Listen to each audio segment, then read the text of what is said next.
అందరికీ హాయ్ అండి. ఈరోజు ఇంకా మా వారికి పొద్దున కవర్ వస్తే ఊరు వెళ్ళొచ్చారు. ఊరు వెళ్ళొచ్చిన తర్వాత ఇంకా నా డ్యూటీ అయిపోయింది. 6:37కి అయిపోయింది. ఇంకా మళ్ళీ వచ్చి నన్ను ఎక్కించుకొని వచ్చారు. వస్తూ మేమైతే చికెన్ తెచ్చుకున్నాము.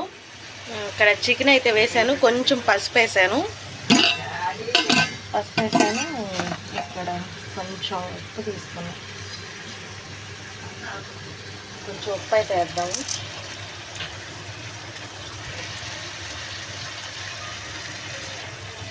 కొంచెం వేసాను.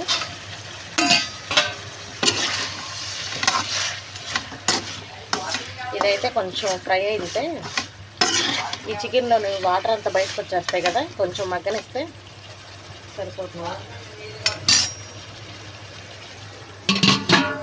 ఇక్కడ కొంచెం ఇంట్లో ప్రిపేర్ చేసిన మసాలా అయితే అయిపోయింది. ఇంకా కొన్ని ధనియాలు, చెక్క, లవంగాలు వేసి ఫ్రై చేస్తున్నాను. ఇది కొంచెం హీట్ అయిన తర్వాత మిక్సీ కొట్టేస్తాను. ఇది ఇంట్లో కొంచెం అలా ప్రిపేర్ చేసుకుంటే కొద్దిగా మసాలా సరిపోతుందండి. ఇప్పుడు వచ్చేస్తుంది. ఇక్కడ వచ్చేసి మగ్గిపోతున్నాయి.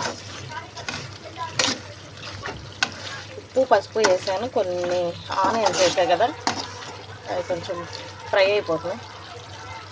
అదే మగ్గుతున్నాయి. ఇక్కడైతే కారం అయితే వేస్తానండి. ఇదైతే ఫ్రై అవుతుంది. ఇక్కడైతే మిక్సీ కూడా పట్టేసాను. ఇక్కడ మసాలా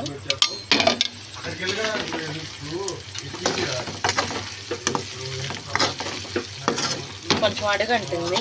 ఈయన పులుసు అయితే వద్దన్నాడు, ఇంకా అని చెప్పేసి ఎగురైతే పెట్టేస్తున్నా. కొత్తిమీర ఏం లేవు.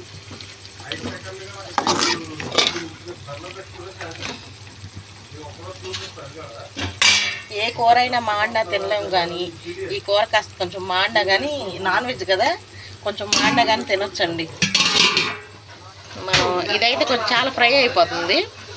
చేసి పెట్టుకున్న కొంచెం మసాలా అయితే వేసేస్తే పొడి మసాలా ఇంక ఇది అయిపోయినట్టేనండి. ఇది చాలా టైం తీసుకుంది.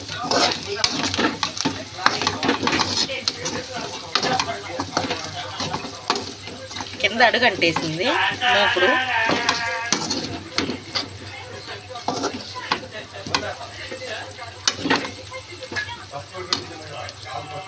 అడుగు పట్టేసింది. ఇంకా అయిపోయింది, ఇంతే చికెన్ కర్రీ. నేనైతే చికెన్ తిన్నాండి, ఇంకా అందుకని చెప్పేసి ఇక్కడ ఆమ్లెట్కి ప్రిపేర్ చేస్తున్నాను. ఇవి అయితే మిక్స్ చేసేసాను. ఇక్కడ ఆయిల్ సరిగ్గా కాగినట్లేదు, కాగిందనుకుంటా. ఆమ్లెట్ కూడా రెడీ అయిపోయిందండి. ఆమ్లెట్లో కొంచెం ఆయిల్ ఎక్కువగా పడినట్టుంది, అయినా పర్వాలా, కొంచెం కాదు చాలానే పడింది. నూనెలో ఆమ్లెట్ వేసాను, ఆమ్లెట్లో నూనె వేసాను, నాకు అర్థం కావట్లా. కానీ బాగా ఇలా నూనె పడింది కదా, బాగా ఫ్రై అయ్యిద్ది, బాగుంటుంది.